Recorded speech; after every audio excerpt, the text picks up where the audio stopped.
I got my hopes up for nothing. Again!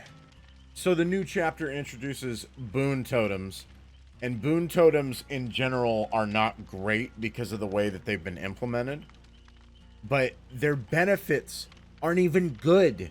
For one, if you haven't seen the way boon totems work, you can apply them to dull totems. In fact, you can even go to a hex totem and cleanse it and apply the boon totem at the same time. The only problem is that there's a very loud chime that indicates where the boon totem is at all times. It's not like the tiny little crackling of the fire that hex totems have. This is a loud ass noise that lets the killer know exactly where the boon totem is. And not only that, it is so fast for killers to cleanse a boon totem that they can literally cleanse it mid-chase.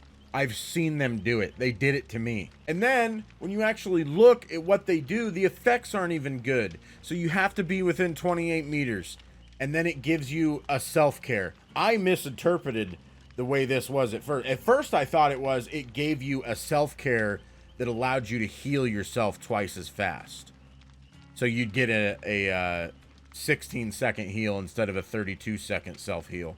That's really good. Getting just regular self-care stinks. That's terrible. It's still a 32-second heal. Why not just bring self-care?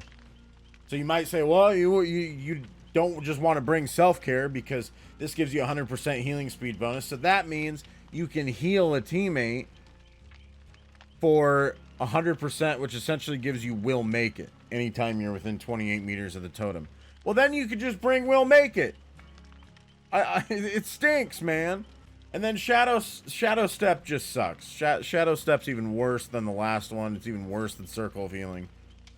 It makes it so you leave no scratch marks or auras. The scratch marks don't even really matter because if you cared about that, then you could just bring Lucky Break and Iron Will and then actually escape from a chase. Because it doesn't get rid of blood pools and because it doesn't get rid of your grunts of pain, this perk by itself is useless. It doesn't do anything. The only good part of it is hiding your aura, but that would mean that you would have to reapply the boon totem every single time that you're near a generator to try to stop barbecue from happening. That's going to be its main use. But if you're wasting all that time applying a boon totem, that's a win for the killer. They don't care if they can't see your aura at that point.